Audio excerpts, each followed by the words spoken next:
আসসালামু আলাইকুম। আজকে আমাদের জন্য একটি বড় আনন্দের দিন, কারণ আপনারা ইতিমধ্যে জেনে গিয়েছেন হামজা চৌধুরী বাংলাদেশের জন্য খেলছে। তো আমাদের আজকে অতিথি হিসেবে আমার এক পাশে আছেন সাবেক ফুটবল খেলোয়াড় এবং বর্তমানে Fortis FC football manager Rashidul Islam, এবং আমার অন্য আরেক পাশে আছেন ফুটবল অ্যানালিস্ট এবং Bangladesh football working around the ড্রিমের সম্মানিত অ্যাডমিন আরিফিন জিসান। তো আমি প্রথমেই আমাদের আজকে আলোচনার প্রথমে আমি রাশেদ ভাইয়ের কাছে যাব। 2019 সালে আপনার একটি সাক্ষাৎকার আমরা প্রথম আলো পত্রিকায় দেখতে পাই, এবং আপনার টাইমলাইনও আমরা দেখতে পাই। সেটা হচ্ছে আপনি হামজার সাথে ভিডিও কলে কথা বলেছেন। তখনকার সময়ের সাথে এখনকার যে সময়ের বাস্তবতা এবং এই যে লং জার্নি, সেই বিষয়ে আপনার অভিজ্ঞতার কথা আমাদের কাছে জানাবেন। কোনো কোনো জার্নি খুব মধুর হয় এবং যার সমাপ্তিটাও খুব ভালো হয়। তো হামজা চৌধুরীর যে ইস্যুটা, এই জার্নির প্রসঙ্গে যেহেতু বললেন, এটা খুব একটা মধুর একটা জার্নি এবং যার সমাপ্তিটা হয়েছে খুবই সুখ স্মৃতিময়। তো হামজার মতো একটা প্লেয়ার যখন বাংলাদেশের জার্সিতে খেলবে, সেই সংবাদটা যখন আমাদের কানে আসে, যারা আমরা ফুটবলকে ভালোবাসি, ফুটবল নিয়ে কাজ করি, এটা তাদের জন্য খুব উচ্ছ্বসিত একটা মুহূর্ত। অবশেষে আমাদের যারা ফুটবল প্রেমী আছে, তাদের স্বপ্নটা সত্যি হতে যাচ্ছে যে হামজা এখনও বাংলাদেশের জার্সিতে খেলবে, এবং সেটা দিনের আলোর মতো সত্য। টুমোরো হামজাকে আমরা বাংলাদেশের জার্সিতে দেখতে পাচ্ছি। তবে শুরুর দিককার যে প্রসঙ্গটা, সেটা এত সহজ ছিল না। কালকে যেভাবে একটা খবর আসলো, এতটা সহজ তো শুরুর দিকে ছিল না তাকে ট্রেস করা। আমি প্রথমে আরিফিন ভাইদের গ্রুপের মাধ্যমে আর তাদের লেখার মাধ্যমে আমি জানতে পারি যে হামজা নামক এরকম একটা প্লেয়ার আছে বাংলাদেশি বংশোদ্ভূত। তো আমি ক্রস চেক করে দেখে যে না, আসলে সে বাংলাদেশি বংশোদ্ভূত এবং তাকে নিয়ে কাজ করলে হয়তো বা বাংলাদেশের হয়ে তাকে খেলানো সম্ভব। তার কাছে যদি প্রপার ইনফরমেশনগুলো যায়, বাংলাদেশের মানুষের আবেগ ভালোবাসার বিষয়টা তুলে ধরা যায়, তাকে রাজি করানো সম্ভব। তো এমন একটা সময় আমি হামজাকে সাথে কথা বলার সুযোগ হয়। তখন তার গায়ে একদম বলা যায় ইংল্যান্ডের জার্সি ঘ্রাণ তখনও লেগে আছে। সেটা কীরকম, 2019 সালে euro championship, under 21 euro championship হয়েছিল ইতালিতে, আমার যতটুকু মনে পড়ে ইতালির থেকে হামজারা ইংল্যান্ডে ফিরে সোমবার, আমি কথা বলি বৃহস্পতি, ইউরো চ্যাম্পিয়নশিপ খেলে আসার মাত্র 2 দিন পরে, তখনও ইংল্যান্ডের গায়ে জার্সির ঘ্রাণ ওর গায়ে লেগে আছে। তো সে মুহূর্তে যে কোনো পৃথিবীর যে কোনো দেশের প্লেয়ারই চাইবে ইংল্যান্ডের হয়ে প্রতিনিধিত্ব করে, যেহেতু সে আন্ডার 21 ন্যাশনাল টিমে খেলছে এবং সে বেস্ট ইলেভেনে খেলছে। তো সেই ইংল্যান্ডের গল্প, সেই সিলেটের গল্প, সে কীভাবে বাংলাদেশের শৈশব কাটাচ্ছে, সেই গল্প শেষ করে যে আপনার 184 র্যাঙ্কিং থেকে বাংলাদেশের জার্সিতে আপনি খেলবেন কিনা, সেটা জিজ্ঞেস করাটা এত সহজ ছিল না। বাট আমি শুরু করছিলাম জামাল ভাইয়ের প্রসঙ্গ দিয়ে, যে জামাল ভাই ডেনমার্ক থেকে এসে খেলতেছে, তো আপনাকে কখনো বাংলাদেশের জার্সিতে খেলা যাবে, আমরা দেখতে পাবো কিনা।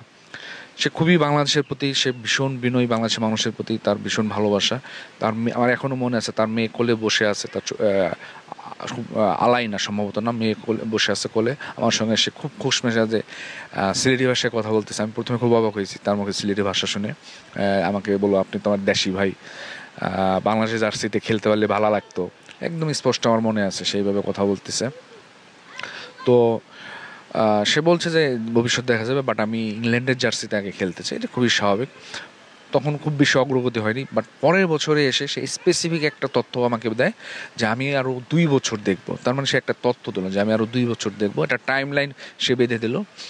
যদি আমি 2 বছরের মধ্যে ইংল্যান্ড ন্যাশনাল টিমে না খেলতে পারি, দেন আমি বাংলাদেশের কথা ভাববো। খুবই স্বাভাবিক এবং খুবই স্বতঃস্ফূর্ত আপনার জবাব। হ্যাঁ, তো এই এই সময়ের মধ্যে আমরা বিভিন্ন সময় তার মাধ্যমে সঙ্গে যোগাযোগ করতে থাকি, তাকে আবারও বাংলাদেশের মানুষের তার প্রতি যে আবেগ ভালোবাসা তাকে বোঝাতে সক্ষম হই।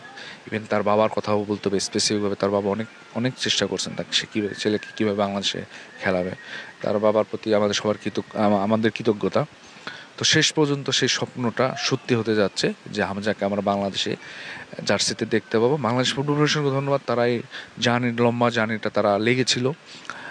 2022 সালে যখন আমি আবু নাইম সোহাগ ভাই, তৎকালীন সেক্রেটারি এবং তৎকালীন জাতীয় দল ব্যবস্থাপনা কমিটির চেয়ারম্যান নাবিল আহমেদ ভাইকে হামজার ব্যাপারে বললাম, হামজার নাম্বার কালেক্ট করে দিলাম, যে যেহেতু আমার কাছে ছিল, যে আপনি কথা বলেন, এই ছেলেকে আমরা পেলে খুব লাভবান হবো। হামজার বাবাকেও সেটা বললাম যে বাংলাদেশ ফেডারেশনের পক্ষ থেকে যোগাযোগ করা হবে, আপনি হেল্প করেন। হামজার বাবা স্বতঃস্ফূর্ত সহযোগিতা ছিল বলে আমি বলবো, এবং বাংলাদেশ ফুটবল বিষয়টা নিয়ে লেগেছিল বলে শেষ পর্যন্ত সফল হয়েছে। আচ্ছা, আমরা আবার আপনার কাছে আসবো। আমরা এই মুহূর্তে আরিফিন জিসান ভাইয়ের কাছে জানতে চাচ্ছি, আপনার এই প্রথম গ্রুপে হামজার বিষয়টাকে, বাংলাদেশে বংশোদ্ভূত একটা প্লেয়ার ইংল্যান্ডের মতো একটা লিগে খেলছে, এই বিষয়টা নিয়ে লেখালেখি শুরু করেন। তখনকার সময়টা থেকে বেরিয়ে এসে আজকে হামজা বাংলাদেশে চলে আসছে। এই দীর্ঘ জার্নিটায় হামজাকে নিয়ে আপনারা কী কী চ্যালেঞ্জ ফেস করেছেন, এবং হামজাকে নিয়ে লিখতে গিয়ে নানা ধরনের তথ্য উপাত্ত মানুষের কাছে উপস্থাপন করেছেন, সেই মধুর স্মৃতিগুলো যদি আমাদের সাথে শেয়ার করতেন। আচ্ছা, ধন্যবাদ। প্রথমত এটা খুবই দুর্দান্ত একটা ব্যাপার যে হামজার ক্যালিবারের একজন ফুটবলার বাংলাদেশের হয়ে খেলতে যাচ্ছে, ইনশাল্লাহ খুবই দারুণ। তো শুরুটা যদি পিছিয়ে ফিরে যায়, এটা 2016 সালের কথা। তো এরকম গুগলে র্যান্ডম সার্চ করছিলাম, তো একটা পর্যায়ে একটা হেডলাইনের আন্ডারে হামজা চৌধুরী নামটা চোখে পড়লো আর কি। তো এখানে ক্লিক করে গেলাম, তো সম্ভবত এরকমটা ছিল যে 16 সালে হচ্ছে সে এরকম একাডেমি থেকে ব্রেক থ্রু পাচ্ছে আর কি, একটা প্রফেশনাল কন্ট্রাক্টের মাধ্যমে। তো দেখলাম তো তাকে ব্রিটিশ এশিয়ান হিসেবে অভিহিত করা হয়েছে। তো ঠিক আছে, হামজা চৌধুরী নামটা তো এটা অবশ্যই উপমহাদেশীয় কেউ হবে। তো পরে একটা পর্যায়ে পেলাম যে তার মা হচ্ছে বাংলাদেশি আর বাবা ছিল আফ্রো ক্যারিবিয়ান। তো এখানে একটা ব্রেক থ্রু পাওয়া গেছে। তো তখন আমরা আমাদের যে গ্রুপটা Bangladesh football walking on the dreams, এখানে আমরা সমর্থকরা এরকম আওয়াজ তোলা শুরু করি। তো একটা মজার বিষয় হচ্ছে একই সময়ে ইন্ডিয়ানরাও আবার তাকে ইন্ডিয়ান দাবি করে তাকে নিয়ে নিউজ করা শুরু করছে, তাদের যে বিভিন্ন ওয়েবসাইট এইসব। কারণ হয়তো তারা চৌধুরী নামটা দেখছে, সারনেম নর্থ ইন্ডিয়াতে এরকম একটা সারনেম চলে সম্ভবত। তো এটা নিয়ে অনেক এরকম সাফের গ্রুপগুলো এসব এরকম ফাইট টাইট হইতো আর কি, মানে বিতর্ক হতো কমেন্ট সেকশনে। তো এভাবে শুরু। তো ইন্ডিয়ানদের এখানে আরেকটা বিষয় আছে, মানে ইন্ডিয়ানরা এরকম, যেমন আমি রিয়াসাত ইসলাম খাতুনের কথা যদি বলি, তাকে সে বাংলাদেশে 2015 সালে আসছিল, তাকে আমি 2012 সালে পেয়েছিলাম। তো আমি তখন বিভিন্ন ক্লাবের উইকিপিডিয়া এবং ওয়েবসাইট সার্চ করতাম, তাই উইকিপিডিয়াতে দেখলাম যে রিয়াসাত খাতুন নামটা লেখা। মজার বিষয় হচ্ছে ওখানে তার ফ্ল্যাগ দেখানো হয়েছে ইন্ডিয়া। তো আমি ভাবলাম ঠিক আছে, ইন্ডিয়ানই হবে হয়তো, কারণ খাতুন নামটা আমি বাংলাদেশি কোনো পুরুষের এরকম শুনি নাই। তো এনিওয়ে, তো এরপর আমরা কথা বলা শুরু করি। হামজা এর মধ্যে 17 সালে সে ইএফএল লিগ কাপে সে ডেবু হয়ে গেছে তার, তারপর প্রিমিয়ার লিগও তার ডেবু হয়েছে 17 সালের শেষের দিকে। তো এরই মাধ্যমে রাশিদ ভাই যেটা বললেন যে 19 সালে আমাদের যে ক্রিকেট ওডিআই ওয়ার্ল্ড কাপ চলাকালীন অবস্থায় হামজা ইতালিতে ছিল আন্ডার-21 ইউরো খেলার জন্য। তো তখন আমরা সমর্থকরা খুশিও ছিলাম, ঠিক আছে, একটু হতাশও ছিলাম বেশ খানিকটা, কারণ এরকম একটা ক্যালিবারের খেলোয়াড়, সে কিন্তু কখনো আন্ডার-16 বা আন্ডার-17 বা এইসব খেলেনি। তো আন্ডার-21-এ ঢুকে গেল, তো তার ক্যারিয়ার প্রোগ্রেশনটা ইংল্যান্ডের জন্য সেদিকে যাচ্ছিল মূলত। তখন আমরা কিছুটা হতাশ ছিলাম। তো এর চেয়ে তো বড় সমস্যা দেখা দিচ্ছে 2020-21 সালে, যখন ফিফা একটা নিয়ম চেঞ্জ করেছে। নিয়মটা এরকম ছিল যে আন্ডার-21 দলে যদি কোনো খেলোয়াড় খেলে ফেলে কোনো দেশের, এবং সে যদি খেলে ফেলে যদি তার বয়স 21+ হয়, তো হামজা ওই স্কোয়াডে ছিল ওভারেজ 3 জনের একজন হিসেবে, তার বয়স 21 পার হয়ে গিয়েছিল। তো ফিফার নিয়মটা এটা ছিল যে এরকম যদি কেউ আন্ডার-21 দলে খেলে ফেলে 21 বছর বয়স পার করে, তো সে তখন আর অ্যাসোসিয়েশন চেঞ্জ করতে পারবে না। কিন্তু এখানে পরবর্তীতে আমি খোঁজ পাই যে এই নিয়মটা শুধুমাত্র মানে 18 সেপ্টেম্বর 2020-এর পরের ক্ষেত্রে, কিন্তু হামজা খেলে ফেলছে 2020-এর আগে, তো 2019 সালে। তো এখানে একটা ব্রেক থ্রু পাই। পরবর্তীতে আমরা আরও কিছু ভালো ইনফরমেশন পাই, যেমন স্পেনের যে আইমারিক লাপোর্তে, সেও কিন্তু ফ্রান্স আন্ডার-21 দলে খেলেছিল 21 বছর বয়স পূর্ণ করার পর, কিন্তু সে এটা খেলেছিল 2016 সালে। তো তাকে কিন্তু অ্যালাউ করা হয়েছে পরে, অ্যাসোসিয়েশন চেঞ্জ করার ক্ষেত্রে তাকে অ্যালাউ করা হয়েছে। তো এরকম কিছু উদাহরণও ছিল আমাদের সামনে। তো এমত অবস্থায় এখন এটা আমরা যখন ব্রেক থ্রু পাই, তখন আপনাদের প্ল্যাটফর্মটা কথা অবশ্যই উল্লেখ করতে হয়। আমরা অনেকেই লেখালেখি করেছি, স্পেশালি রাশেদ ভাই, উনি প্রথম আলো সাংবাদিক হিসেবে যে প্রভাবটা রেখেছিলেন ওভার, এটা তুলনাই হয় না। পাশাপাশি আমি যদি সেকেন্ডে বলি, আমি আপনাদের কথা উল্লেখ করবো, সেভ বাংলা শুরু, কারণ আপনারা যেভাবে ধারাবাহিকভাবে এবং অ্যাগ্রেসিভলি, নিয়মতান্ত্রিকভাবে অ্যাগ্রেসিভলি যেভাবে আপনারা পুশ করে গেছেন ইস্যুটা, এটা মানে কখনোই মানে মানুষের, মানে আমারও একটা সময় মনে হচ্ছিল যে আরে দূর, এত বলা লাগে নাকি। তো এরকম খুবই ভালো হয়েছে, এটা সবারই একটা সম্মিলিত প্রচেষ্টা ছিল। তো এরকম নানান চ্যালেঞ্জ উতরে এসে আমরা অবশেষে হামজাকে পেয়েছি। আমরা আবার আপনার কাছে আসবো। রাশিদ ভাই, হামজার মতো একটা বিগ প্লেয়ার বাংলাদেশে এসে খেলবে, সম্ভবত মার্চেও খেলতে পারে, আবার ফিফা উইন্ডো আছে মাঝে, কখন খেলে সেটা এখনও নিশ্চিত না, কিন্তু বাংলাদেশের সঙ্গে খেলছে এটা তো নিশ্চিত। তো তার টিমমেটদের উপর কী প্রভাব ফেলবে সেই বিষয়ে যদি আমাদের একটু জানেন, যেহেতু আপনি ফুটবল ক্যারিয়ারের সাথে ফুটবল আপনার ক্যারিয়ার, সেক্ষেত্রে আপনি ভালো অভিজ্ঞতা আছে সেই জায়গাতে আপনি যদি আমাদেরকে একটু জানাতেন। হামজা বিশাল একটা জনস্রোত নিয়ে আসতেছে বাংলাদেশের ফুটবলে, অন দ্য ফিল্ড এবং অফ দ্য ফিল্ড। আমি প্রথমে আপনার প্রশ্ন ক্রমে অন দ্য ফিল্ডের কথাটাই বলি। আমি যখন হামজার মতো একটা হাই প্রোফাইল প্লেয়ার সঙ্গে ড্রেসিং রুম শেয়ার করব, প্রথমত ড্রেসিং রুমের পরিবেশটাই চেঞ্জ হয়ে যাবে, আপনার ট্রেনিংয়ের পরিবেশটাই চেঞ্জ হয়ে যাবে। বাংলাদেশ টিমের বেঞ্চমার্কটাও উঠে যাবে অনেক উঁচুতে।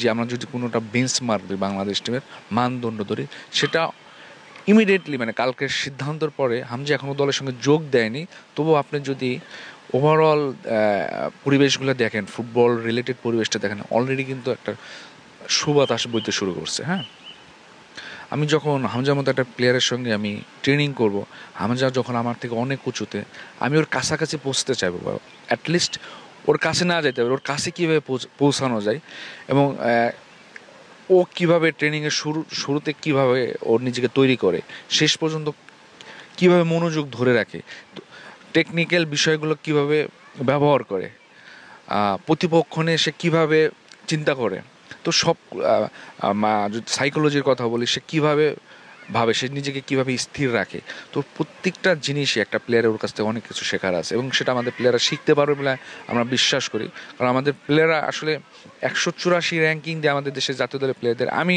অন্ততপক্ষে মানে বিচার করতে পারবো না, বিচার করি না।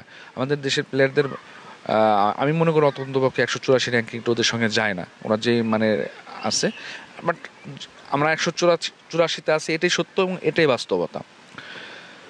হামজা আসার পর খুব দ্রুত আমরা একটা ভালো একটা জাতীয় দল দেখতে যাচ্ছি। একই সঙ্গে যদি আরও কিছু ভালো প্রবাসী পেয়ে যাই আমরা, তৈরি প্রবাসী, হামজার মানে তো আমরা একসঙ্গে পাবো না, হামজার কাছাকাছি মানে যদি দু একটা ভালো প্লেয়ার পাই, সেটা বাংলাদেশ টিমের জন্য দারুণ একটা ব্যাপার হবে। আমরা আবার আপনার কাছে আসবো। জিসান ভাই, যদি ছোট্ট করে আমাদেরকে এই জিনিসটা ক্লিয়ার করতেন, সেটা হচ্ছে যে হামজার ইনফ্লুয়েন্সটা প্রবাসী ফুটবলারদের ক্ষেত্রে কতটা উদ্বুদ্ধ করবে এবং এই হামজার ইনফ্লুয়েন্সটা বাংলাদেশের ফুটবলের ব্র্যান্ডিংটাকে আরও নতুনভাবে মর্যাদা সম্পন্ন করবে। লেস্টার সিটির মতো একটা ফুটবল ক্লাবের তাদের সোশ্যাল সাইট থেকে শুরু করে অনলাইন গণমাধ্যম থেকে সব ফোকাস কিন্তু এখন বাংলাদেশের দিকে। তো এই দিকটা বিবেচনা করে ইনফ্লুয়েন্সিংয়ের যে জায়গাটা, Hamza will B a big influencer. হ্যাঁ, অবশ্যই, এটা কোনো সন্দেহ নেই। যেমন প্রবাসী খেলোয়াড়দের অনেকেরই একটু অনিশ্চয়তা থাকেন তাদের নিজেদের মনে, যে বাংলাদেশে প্রতিনিধিত্ব করবে কিনা বা করলে কবে করতে পারে। সেখানে রাশেদ ভাই যে কাহিনীটা বললেন, যে হামজা কতটা শুরু থেকে কতটা পরিষ্কার ছিল, যে সে টাইমলাইনও দিয়ে দিয়েছে যে হ্যাঁ আরও 2 বছর দেখবো, এবং আসলে সে সেই টাইমলাইন অনুযায়ী কাজ করেছে। এটাও কিন্তু শেখার বিষয় এবং একটা উদাহরণ প্রবাসী খেলোয়াড়দের জন্য, যে কতটুকু। যেমন এখন আমরা জানি, আপনাদের পেজের মাধ্যমে আমরা জানি যে ফারহান আলী ওয়ালিদ, সে ফুলহাম আন্ডার-21 দলে আছে, এবং কুইন সুলেমানের নাম জানি, সে US আন্ডার-20 দলে খেলেছে, সেও খুব ভালো একটা পর্যায়ে আছে। নাবিল ইরফান আছে কাতারে, সে কাতার সিনিয়র ন্যাশনাল টিম অলরেডি তার ডেবু হয়ে গেছে। তো এই যে খেলোয়াড়গুলো, তারা কিন্তু নিঃসন্দেহে অনুপ্রাণিত হবে যে বাংলাদেশের মতো একটা দলে যে প্রোফাইল যে এভাবে ইমপ্রুভ করেছে। আমরা যদি এই যে ট্রান্সফার মার্কেটের আপডেটটা দেখি, বাংলাদেশ কিন্তু এখন সাউথ এবং সাউথ ইস্ট এশিয়াতে কিন্তু এখন 3rd highest market value team. 1 নম্বরে ইন্দোনেশিয়া, 2 নম্বরে থাইল্যান্ড, 3 নম্বরে কিন্তু বাংলাদেশ। সে একাই মার্কেট ভ্যালুটা উঠে দিয়েছে। এটা হচ্ছে কাগজে কলমে একটা হিসাব, এস্টিমেটেড। তো সেখান থেকে যদি আমরা বাস্তবতায় আসি, সেটাও দুর্দান্ত। কারণ আমার কিছু প্রবাসী খেলোয়াড়দের সাথে এখনও টুকটাক কথা হয়, তারা কিন্তু প্রায় রেগুলারই জিজ্ঞেস করে যে আচ্ছা হামজার আপডেটটা কি, সে কি আসতেছে কিনা, আচ্ছা দারুণ, বেশ, আচ্ছা ঠিক আছে, কাজা গেছে, আচ্ছা হইলে বইলো। তো বিষয়টা অবশ্যই নিঃসন্দেহে আমি বিশ্বাস করি যে তাদের সিদ্ধান্ত গ্রহণের ক্ষেত্রে হামজার এই বাংলাদেশের আশাটা আরও অনুপ্রাণিত করবে এবং এটা আমাদের দিকেই যাবে, সিদ্ধান্তগুলো পজিটিভই হবে আমাদের জন্য, কোনো সন্দেহ নেই। ঠিক আছে, আমরা রাশেদ ভাই লাস্ট আপনার কাছে একটা জিনিস জানতে চাই, ছোট্ট করে ফেলবো। সেটা হচ্ছে যে হামজার যে হাইপ, বর্তমানে যে জনস্রোতের কথা আপনি বললেন, সেটাকে কাজে লাগিয়ে এখনই কি বাফুফের মুখ্য সময় কিনা যে আরও কয়েকজন ফুটবল প্রবাসী প্লেয়ারদেরকে, মানসম্মত ফুটবল প্লেয়ার প্রবাসীকে দলে তাড়াতাড়ি এনে বাংলাদেশ সামনে যেহেতু এশিয়া কাপ আছে, এশিয়া কাপ কোয়ালিফিকেশন আছে, সেই জায়গাটাতে একটা দারুণ একটা মুখ্য সুযোগ কিনা এখন? আমি ঢালাওভাবে প্রবাসী ফুটবলার বলবো না, আমি বলবো মানসম্মত প্রবাসী, হ্যাঁ, যারা বাংলাদেশে বাংলাদেশকে প্রতিনিধিত্ব করার যোগ্যতা রাখে, সে যেখানকারই প্লেয়ার হোক, বাংলাদেশের পাসপোর্ট আছে এবং বাংলাদেশকে খেলার মাধ্যমে প্রতিনিধিত্ব করার যোগ্যতা রাখে, সে প্লেয়ার যেখানেই থাকুক তাদেরকে এখনই জড়ো করতে হবে। তাদেরকে প্রয়োজনে আমরা আফগানিস্তানের মতো ইউরোপের মাটিতে গিয়ে ট্রায়ালের ব্যবস্থা করার পরিকল্পনা বাফুফে নিতে পারে। যারা ইউরোপে যারা অবস্থান করতেছে, যারা আমাদের বিভিন্ন দেশে অনেক প্রবাসী আছে, বাঙালি কমিউনিটিতে খেলতেছে, যদি এটি সবচেয়ে ভালো হয় যদি কখনো এই বাইরের দেশে গিয়ে ট্রায়ালের আয়োজন করা যায়, সেটা 3-4 দিনের একটা ট্রায়ালের আয়োজন করতে পারলে মানে সবগুলো প্লেয়ার একসঙ্গে দেখা সম্ভব। এভাবে আলাদা আলাদাভাবে 2-1জন করে আসবে, আমরা শুনবো, সেটা হচ্ছে আমার মনে হয় বেটার। সবগুলো প্লেয়ারকে একটা ট্রায়ালের আয়োজন করলে আমার মনে হয় আমরা আরও কিছু ভালো প্লেয়ার পাবো, সেটা এবং সেটা ইউরোপেই হইতে হবে, যেখানে সবাই একসঙ্গে জড়ো হইতে পারে। তো হামজাকে দেখে নিঃসন্দেহে সবাই এখন আগ্রহী হবে এবং এই সুযোগটা এখন কাজে লাগানো উচিত। যেহেতু আমরা যদি শক্তিশালী একটা জাতীয় দল চাই, আমি জানি এটা শুধুমাত্র প্রবাসী প্লেয়ার দিয়ে এটার সমাধান না, আমাদের অনেক কোয়ালিটি প্লেয়ার তৈরি করতে হবে, ফুটবল এডুকেটেড প্লেয়ার তৈরি করতে হবে, বাট সেটা লং টার্মের বিষয়। আপনি সেটা ইমিডিয়েটলি কোনো সলিউশন নাই। প্রথমত আমাদের লং টার্ম ডেভেলপমেন্টে প্রসেস শুরু করতে হবে, একই সঙ্গে যারা বাংলাদেশকে প্রতিনিধিত্ব করার যোগ্যতা রাখে সেই সব প্লেয়ার খুঁজে বের করতে হবে। আবার জিসান ভাই আপনার কাছে লাস্ট একটা কোশ্চেন, সেটা হচ্ছে যে বাংলাদেশের র্যাঙ্কিং তলানিতে, এটা নিয়ে আমরা অনেক প্রায় সমালোচনার মুখে পড়তে হয়। এখন আশা করি বাংলাদেশে যে একটা নতুন একটা ফুটবল কালচার গড়ে উঠতে চলেছে, এটা আসলে একটা বড় সুখবর আমাদের জন্য নিশ্চয়। তো আপনি ব্যক্তিগতভাবে দীর্ঘদিন থেকে বাংলাদেশের ফুটবল খেলা দেখছেন এবং অ্যানালাইসিস করছেন, হামজার সাথে আর কাকে কাকে এই মুহূর্তে বাংলাদেশ দলে বিড়ালে বাংলাদেশ এশিয়ান কোয়ালিফিকেশন একটা ভালো পর্যায়ে যেতে পারে বলে মনে করেন আপনি? আচ্ছা, দারুণ প্রশ্ন। আমার মনে হয় অবশ্যই কোনো সন্দেহ নেই, হামজা মূলত ডিফেন্সিভ মিডফিল্ডার, হোল্ডিং মিডফিল্ডার। সে ডিফেন্স এবং মিডফিল্ডের ডিফেন্সিভ অর্গানাইজেশন শেপটা খুবই দারুণভাবে রাখবে। একই সাথে সে যেই লেভেল থেকে আসছে, আমরা তো রাশেদ ভাই আমরা কথা বলতেছিলাম যে রাশেদ ভাই বলছে যে তাকে গোলকিপার ছাড়া যে কোনো পজিশনে খেলানো যাবে। তো এটা কোনো সন্দেহ নাই যে আমাদের ডিফেন্স আর মিডফিল্ডের অর্গানাইজেশন আরও দারুণ হবে। এবং হামজা যদিও সে যে লেভেলে খেলে ওইখানে কালে ভাদ্রে গোল অ্যাসিস্ট পায়, কিন্তু সে যে লেভেল থেকে যেই লেভেলে এসে খেলবে আমাদের হয়ে, এখানে দেখা যাবে যে হামজা মোটামুটি একটা দেখা যাবে যে 12-15 ম্যাচে 4-5 গোল পেয়ে যাবে, এরকম হতে পারে। কিন্তু কথা হচ্ছে যে আমাদের কিন্তু 18 সালের পর আমরা দেখেছি যে আমাদের ফুটবলারদের ফিটনেসে বেশ ভালো একটু উন্নতি এসেছে, কিন্তু স্কোরিং সমস্যাটা কিন্তু এখনও রয়ে গেছে। হ্যাঁ, হামজা গোল করবে, সেটা করলে ভালো, সেটা বোনাস, কিন্তু আমাদের কিন্তু এখনও মূল স্কোরার হিসাবে কিন্তু আমরা এখনও কিন্তু কাউকে সেভাবে আমরা মানে নির্ভরযোগ্য কাউকে পাই নাই, এটাই সত্যি কথা। অনেকে করছে, গোল টোল করছে, কিন্তু দেখা যাচ্ছে সেভাবে মানে একটা বক্স স্ট্রাইকার হিসেবে বা নাম্বার 9 হিসেবে কিন্তু এখনও সেরকম ফিগার আমরা পাইনি। হ্যাঁ, নোভা একজন আসছে, সে খুবই প্রতিশ্রুতিশীল, তবে সহসাই সে খুবই বড় একটা প্রভাব রাখবে সরাসরি গোল করে বা অ্যাসিস্ট করে, সেটা আরেকটু সময় লাগবে। তো এর মধ্যে একটা সমাধান ছিল যে সুলেমান দিয়াবাতে, তাকে নিয়ে দীর্ঘদিন চর্চা হচ্ছে, কিন্তু এটা আসলে আমরা কোনো কুলকিনারা জানি না। এটা আমার মনে হয় বাফুফেকে একটা সরাসরি একটা স্টেটমেন্টে আসতে হবে, আমরা যেন আরও অনিশ্চয়তা না থাকি এটা নিয়ে, সুলেমান দিয়াবাতের বিষয়টা নিয়ে। এবং আমার মনে হয় এক্ষেত্রে আমার মনে হয় ওবায়েদের কথা আবারও স্মরণ করা যেতে পারে যদি সে ফিট থাকে। তার একটা ইস্যু ছিল এই বিষয়টা, ফিটনেসের ইস্যুটা। তারপর একটা ইন্ডিয়ান একটা ওয়েবসাইটে দেখলাম যে নেদারল্যান্ডসের সেকেন্ড টায়ারে আন্ডার-21 দলে খেলা নিলয় নামে একজন খেলোয়াড় আছে, তো তাকে ফিজিক্যালি বেশ ভালোই মনে হয়েছে, মানে প্রিপেয়ার্ড যে এই লেভেলে খেলার মতো। তো আমার মনে হয় আপাতত যদি আমরা যাই, আমার মনে হয় এই সুলেমান দিয়াবাতে, নিলয়, ওবায়েদ, এদের ব্যাপারটাই মীমাংসা করা উচিত। এবং আমার মনে হয় কাজেম শাহ একজন আছে, সেও খুবই ভালো, তাকে আরও রেগুলার বেসিস আরও ইফেক্টিভলি ইউজ করতে পারে কিনা যেই ক্যাবরেরা বা যেই কোচই আসুক। তো ব্যাপারটা এরকম আমার মনে হচ্ছে, মূলত স্কোরিং জোনটাতে এখন খেলোয়াড়ের দিকে। এবং হ্যাঁ, আচ্ছা ভালো কথা, সিরিডিতে যে খেলোয়াড়টা খেলে ফাহমিদুল ইসলাম, সিরিডিতে খেলে, সে কিন্তু মোটামুটি গেম টাইম পাচ্ছে, এবং সে কিন্তু আপফ্রন্টের খেলোয়াড়, মূলত সে উইংয়ে খেলে, তবে তার বক্স স্ট্রাইকার হিসেবে বা টার্গেট ম্যান হিসেবে খেলার সেই ক্যাপাবিলিটি থাকবে, কারণ সে সিরিয়ার একটা ক্লাবের সেই তার ইউথ ক্যারিয়ার কাটিয়েছে। তো আমার মনে হয় তার দিকেও অবশ্যই নজর দেওয়া উচিত বাফুফের, সেও খুব ভালো একটা অপশন হবে আপফ্রন্টে। ধন্যবাদ আরিফিন জিসান ভাই এবং রাশেদুল ইসলাম ভাই আমাদের সাথে যুক্ত হওয়ার জন্য, এবং ধন্যবাদ সর্বোপরি সকল ফুটবল সমর্থক যারা দীর্ঘদিন সময় ধরে চেয়েছিলেন হামজা বাংলাদেশে আসুক, এবং আপনাদের